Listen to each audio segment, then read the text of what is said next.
The night was colder than it had any right to be, the kind of cold that didn't just nip at your skin but slowly crept into your bones and refused to leave, the kind that made even breathing feel heavy, and beneath the dull glow of a flickering streetlight, a worn-out pickup truck sat quietly like it had accepted defeat. Inside it a single father named Ethan Walker pulled a thin, frayed blanket tighter around his sleeping 6-year-old daughter Sophie, his hands rough and cracked from years of hard labor, his heart heavier than the winter air as he watched her chest rise and fall, silently promising himself that no matter how cruel the world became, it would never break her spirit, because life had already taken too much from him when 3 years earlier his wife Claire had died suddenly from an illness no one saw coming, leaving behind unanswered prayers, unpaid medical bills, and a man who had to learn overnight how to be both mother and father, provider and protector, comfort and strength. And though Ethan worked construction whenever jobs were available, winter never showed mercy. Hours disappeared, paychecks stopped, rent notices piled up, and eventually eviction papers replaced hope,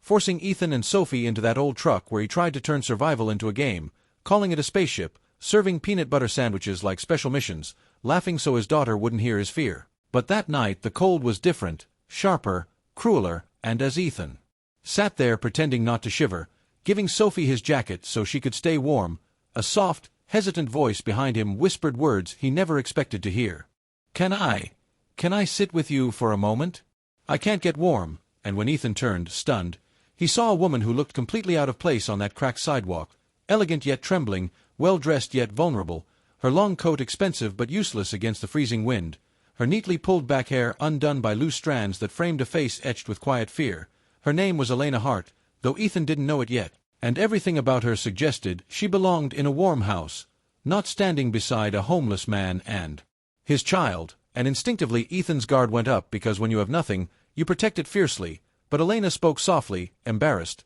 explaining her car had broken down, her phone had died, and roadside assistance was taking too long, her eyes flicking to Sophie asleep in the truck as she admitted she hated to ask but she was freezing, asking if she could sit under the blanket for just a few minutes. And in that moment Ethan felt the weight of the world pause, because here he was with almost nothing and someone was asking him for help, and when Sophie shifted in her sleep and whispered, "Daddy," something inside Ethan cracked open. And without hesitation he stepped out of the truck, wrapped the blanket around both of them, and said simply, "We can share, my daughter's warm, that's what matters." And tears instantly filled Elena's eyes as they sat on the curb together, two strangers bound by the cold and something deeper, talking quietly as the city carried on around them unaware, Ethan never complaining, never asking for pity, just speaking of Sophie with love, while Elena listened in a way few people ever had, truly listening, until headlights cut through the darkness and a tow truck arrived. And when Elena tried to offer money, Ethan gently refused, telling her she owed him nothing, and she looked at him like he'd just reminded her of a forgotten version of herself, whispering that he had reminded her of something she'd lost, before disappearing into the night. And Ethan believed that was the end of it, just another strange moment in a hard life, until the next morning when a knock on the truck window jolted him awake and two well-dressed strangers introduced themselves from Hartwell Manufacturing, explaining their CEO Elena Hartwell wanted to find him. And that was when Ethan learned the woman who had shared his blanket was one of the most powerful executives in the country, a woman who had grown up poor herself and climbed her way to the top, but somewhere along the way had forgotten what vulnerability felt like until a freezing night and a man with nothing showed her kindness, and instead of offering charity she offered opportunity, a stable job, benefits, training, and immediate housing assistance, leaving Ethan collapsing onto the curb in disbelief as they told him kindness should never go unanswered. And months later Ethan tucked Sophie into her own warm bed, heat humming softly through the apartment, her smiling up at him asking if he remembered the night they shared the blanket, and Ethan realizing that small moments often become the turning points of entire lives, as he worked harder than ever, earning promotions not because of who he met but because of who he was, while Elena quietly watched, admiration slowly becoming something gentler, something warmer,